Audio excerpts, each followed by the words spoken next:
morning, friends.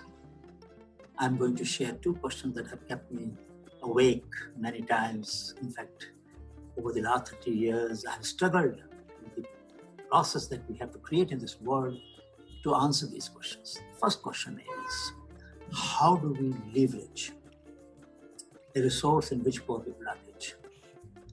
And what is the resource in which poor people are rich? Their ethics, their value system, their creativity, and innovative potential.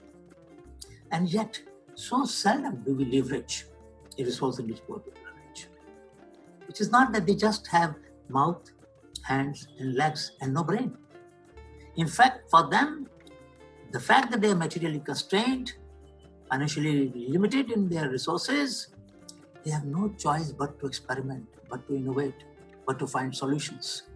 The limited resources and access that they have to the institutions and resources. So how do we leverage? How do we give voice, visibility, and velocity to the ideas of community? How do we help them achieve their full developmental potential? How do we ensure that the sustainable development goals are achieved not through top-down, but through decentralized initiatives?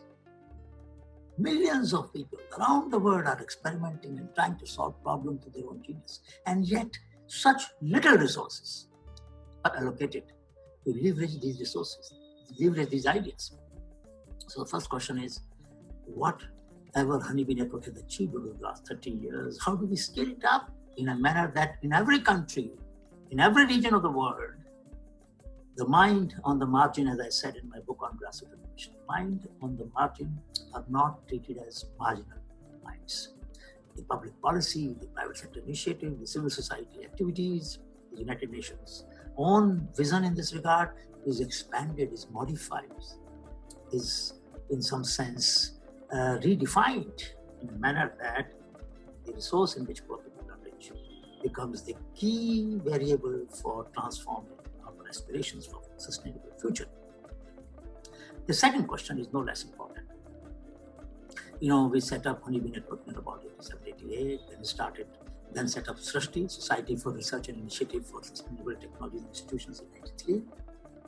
Then came the need for converting innovation to enterprises, so set up Grassroots Innovation Augmentation Network with the help of Gujarat government and Ahmedabad and NID and many other institutions in 97.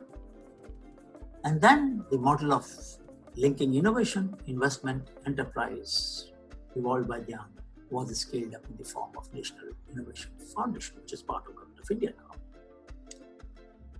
Do we need a global innovation foundation? Do we need a global GIAN, global grassroots innovation augmentation network? Why do we need that? An innovator often doesn't make a good entrepreneur. Sometimes they do. So they need to know who will provide the entrepreneurial support for their idea, for their innovation, for their intentional knowledge, outside intentional knowledge. Both of them don't know where the investment will come from. So imagine if an idea from Bangladesh gets to match aspirations of an entrepreneur in India and the investment, financial investment comes from Europe. You have G2G model, grassroots to global model. This triangle of innovation, investment, enterprise will be formed globally, not just locally. But the ideas will emerge from locality. So local ideas will find global supply chain support, global logistics support.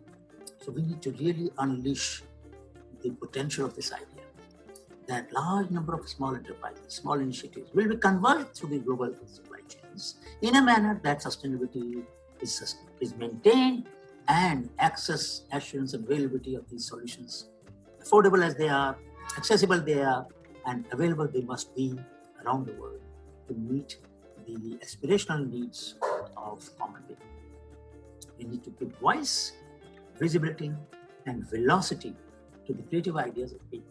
It is this model which will upturn the globalization, where large corporations will sell into the global, but not ideas and initiatives of local people who are getting global platform to unleash their potential. We need to change, reverse the model. The COVID-19 has taught us that local resources, local supply chains, local solutions make ultimately the difference between life and death. So why can't we create a society which is always ready to deal with any complexity? any challenge, any emergency through these networks of innovators, entrepreneurs, and enterprise and investors locally, and they will then spiral into a global network. Sustainable development goals will not be achieved without answering these questions that I have raised here. Great. Thank you so much.